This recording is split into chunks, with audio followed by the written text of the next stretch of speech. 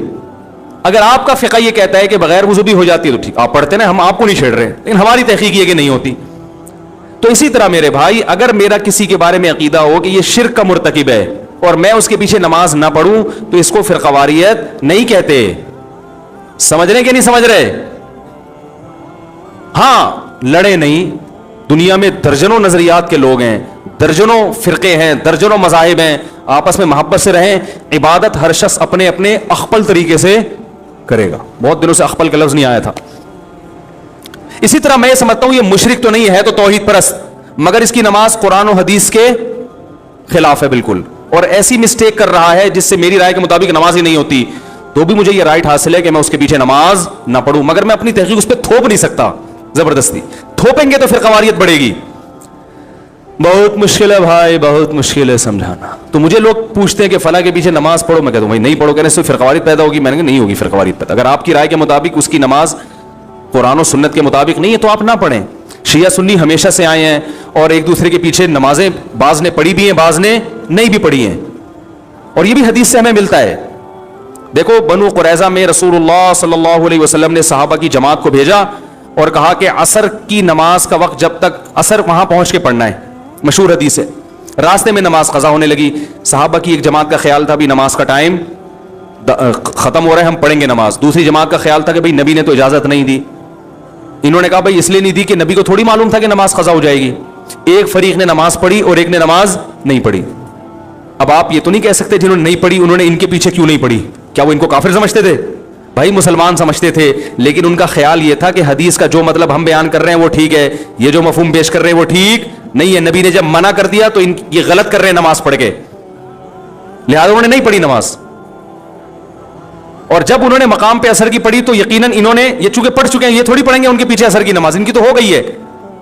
تو دونوں فریقوں نے ایک دوسرے کے پیچھے نماز نہیں پڑھی, مگر اس کے باوجود نبی نے دونوں کو ملامت نہیں کی, کیونکہ ایک کا کانسیپٹ یہ تھا کہ بھئی یہ حدیث کے مطابق پڑھنا واجب ہے, ایک کا کانسیپٹ یہ تھا کہ حدیث کے مطابق چھوڑنا واجب ہے. نہیں پڑھی, اپنی اپنی رائے پر عمل کیا. نبی کے پاس پہنچے, نبی نے کسی کو ملامت نہیں کی. نہ تو نبی نے یہ کہا یہ جنت میں یہ جہنم میں, یہ بھی نہیں کہا, کیونکہ دونوں کا مقصد اللہ اس کے رسول کو فالو کرنا تھا. اور نہ نبی نے یہ کہا کہ تم نے ان کے پیچھے نماز نہیں پڑھی تو کیا تم ان کو کافر سمجھتے ہو ہیں, کیا وہ انسان نہیں ہے؟ کچھ بھی نہیں کہا. تو عین ممکن ہے کہ میری رائے کے مطابق کسی کے پیچھے نماز نہ ہو رہی ہو تو میں نہیں پڑھوں گا اس کے پیچھے نماز. آپ مجھے گن پوائنٹ پہ مجبور نہیں کر سکتے, اور اس کی نماز میرے پیچھے اس کی رائے کے مطابق نہیں ہو رہی تو نہ پڑھے, کچھ کوئی حرج نہیں ہے اس میں. ہاں بلا وجہ کفر کے فتوے لگا کے ایک دوسرے کے پیچھے نمازیں چھوڑ دینا یہ غلط ہے. نہیں آ رہی بات سمجھ میں؟ بلا وجہ ذرا ذرا سی باتوں کو اچھال کے وہ اس کے پیچھے, مسجدوں میں 2-2 3-3 جماعتیں ہو رہی ہیں, اس نے امام صاحب نے اس سے قرضہ لیا چونکہ واپس نہیں کیا, اس کی رائے میں امام صاحب فاسق ہیں, لہذا دوسرا امام اپنے لیے الگ سے لے کر آ رہی ہے, ٹھیک ہے نا, وہ ان کے پیچھے پڑے گا, یہ غلط ہے. بڑا اختلاف جہاں آئے گا تو وہاں نمازوں کو ہم اجازت نہیں دیتے. تو شیعہ اور سنی کا اختلاف چھوٹا نہیں ہے بلکہ بولو بھائی بڑا اختلاف ہے. ہم تمام صحابہ کو حجت سمجھتے ہیں, وہ حضرات اہل بیت کو زیادہ فوکس کرتے ہیں. جو ان میں معتدل ہیں ان کی بات کر رہا ہوں, جو معتدل نہیں ہے جیسے ہم میں جو معتدل نہیں ہے تو ان میں بھی کچھ ہیں, تو یہ تو اعتدال سے ہٹے ہوئے لوگ تو ہر جگہ ہوتے ہیں. وہ جو ہے ان کی نماز کا طریقہ ہم سے بالکل ڈیفرنٹ ہے. سمجھ رہے ہیں کہ نہیں سمجھ رہے؟ ابھی میں اس ڈیٹیل میں نہیں جاؤں گا, وہ آپ انہی کے علماء سے جا کے پوچھ لیں کہ بھئی آپ کے یہاں کیا کیا ہے. ہمارے مجھے اس سے بھی بحث نہیں ہے کہ وہ کیا کر رہے ہیں ہم کیا کر رہے ہیں. میں لڑنے کا قطن قائل نہیں ہوں. یہاں آتے ہیں شیعہ لوگ بھی آتے ہیں, مجھ سے ملتے ہیں, میں تمیز سے ملتا ہوں, چائے پلاتا ہوں, سر پہ ہاتھ بھی رکھ لیتا ہوں. بہت اچھا. شیعہ علماء سے بھی سلام دعا ہے ہماری, بیٹھتے ہیں بات کرتے ہیں, بھائی السلام علیکم. وعلیکم السلام. منڈی والان خالے دیغت میں خود ندی کھڑے دے چائے پیے, وعلیکم السلام. لکم دینکم ولی دین. بھائی آپ جائیں امام بارگاہ میں نماز پڑھے, وہاں اپنی مسجد میں نماز پڑھے, ہم جا رہے ہیں اپنا جمعہ پڑھانے, ٹھیک ہے. تو یہ ہمیشہ سے ہوتا آ رہا ہے. فرقواریت پھیلتی ہے جب آپ ایک دوسرے کے خلاف غلط زبان. شیعہ صحابہ کو کھلے عام گالیاں دے گا, کوئی دے گا تو فرقواریت پیدا بولو نا بھائی ہوگی. پھر سنیوں کے جذبات بڑھیں گے, پھر مار کٹائی دنگا مستی سب ہوگا. تو فرقواریت پہ کنٹرول کرنے کے لیے شیعہ علماء کی ذمہ داری ہے کہ وہ اپنی عوام کو ان صحابہ کو برا بھلا بولنے سے منع کریں جن سے محبت ہمارے ایمان کا جز ہے, جن کے لیے کٹنا مرنا ہم اپنے ایمان کا حصہ سمجھتے ہیں. اور اسی طرح میرے بھائی یہاں سے اگر ان کے کسی ایسے شخص پہ الزام لگائے جو اس الزام سے بری ہے، بعض الزامات ایسے شیعوں کی ایسی جماعت پہ لگا دیے جاتے ہیں جو اس سے بری ہوتے ہیں، سبھی کو ایک لاٹھی سے ہانکنا شروع کر دیا جائے. میں نے بھی شیعوں کا مطالعہ کیا ہے اور کچھ شیعہ لوگوں سے جب میں ملا ہوں تو مجھے ایک چیز کا اندازہ ہوا کہ سب شیعہ کے وہ نظریات نہیں ہوتے جو ہم پہلے سمجھا کرتے تھے، سارے ایک جیسے نہیں ہوتے. ان میں بعض حضرات ایسے ہیں جو صحابہ کرام کو مانتے ہیں، امی عائشہ کو جنتی مانتے ہیں، ان کو زانی معاذ اللہ قرار نہیں دیتے، الحمد سے لے کے والناس تک والے قرآن ہی کو قرآن مانتے ہیں. ان میں کچھ لوگ ایسے ہیں، یہ مشاہدے پر مبنی حقیقت ہے. بعض لوگ کہتے ہیں اس کو کیا پتا، مشاہدے سے بڑی کوئی دلیل نہیں ہوتی، ٹھیک ہے نا. بعض لوگ کہتے ہیں توریہ کر رہا ہے. بھائی ہم ظاہر کے مکلف ہیں. کوئی شیعہ اگر زبان سے کہہ دے کہ میں ابو بکر کو مانتا ہوں، حضرت عمر کو مانتا ہوں، حضرت عثمان کو مانتا ہوں، تو شریعت نے ہمیں حکم دیا ہے زبان کا اعتبار کرو، اس کے باطن کو اللہ کے حوالے کر دو. تو اگر کوئی، لیکن پھر بھی میں کہوں کہ جو مانتے ہیں اس کے باوجود ہم ان کے مذہب سے متفق نہیں ہیں. میری جب جی ٹی وی پہ ٹاک ہوئی، بات چیت ہوئی شیعہ عالم کے ساتھ، تو میں نے پہلے یہ کہہ دیا کہ میں آپ کے مسلک کو ٹھیک نہیں سمجھتا. یعنی میں جو جوڑ کی بات کر رہا ہوں اس سے یہ کہیں نہ لوگ لے کے جائیں کہ میں شیعہ مذہب کو ہی درست سمجھتا ہوں. نہ میں نہیں سمجھتا. میں نے کہا جیسے آپ ہمارے مذہب کو درست نہیں سمجھتے، اس لیے کہ اگر میں آپ کے مذہب کو درست سمجھتا تو سوال پیدا پھر میں ہو کیوں نہیں آتا وہ، اور اگر آپ میرے مسلک کو درست سمجھتے ہیں تو سوال پیدا پھر آپ سنی بن کیوں نہیں گئے. بھائی جب ایک چیز کو میں درست سمجھ رہا ہوں تو مجھے چاہیے نا کہ میں ہو جاؤں وہ.